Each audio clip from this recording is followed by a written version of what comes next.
Caught on camera, a fishing trip in local waters turns into a dramatic rescue. This happened just off the coast of Jupiter. Several agencies coming together to find two men and their sinking boat. News Channel 5's Katie Johnson at Du Bois Park with details on what went wrong. She begins our team coverage.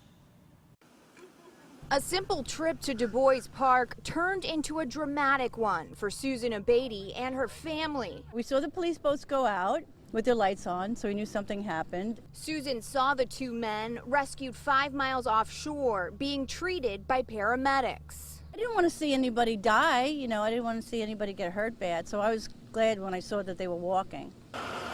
Paramedics took one of the men to the hospital. The other, Thor Arnold, says it all began with a fishing trip on a 16-foot boat. When we first put it out, they weren't bad, but when the one wave came and got us, there were some of them about 5 or 6 foot. He says it only took one wave to send them into the water. I was anchored up and it just turned sideways when a wave hit it and it just went under. Several agencies responding to the call for help, including the Martin County Sheriff's Office, the department's chief pilot performing a training exercise with the National Guard moments before the rescue. The wind was blowing, the seas are building now.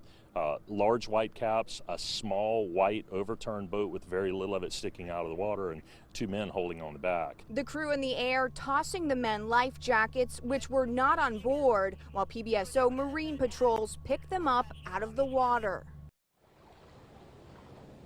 Now, the men were able to call for help despite very spotty cell phone service out there on the water, 5 miles out on the water. I spoke with a man with Towboat US, and he tells me they were very lucky they were able to make that call. We're live in Jupiter. Katie Johnson, WPTV News Channel 5.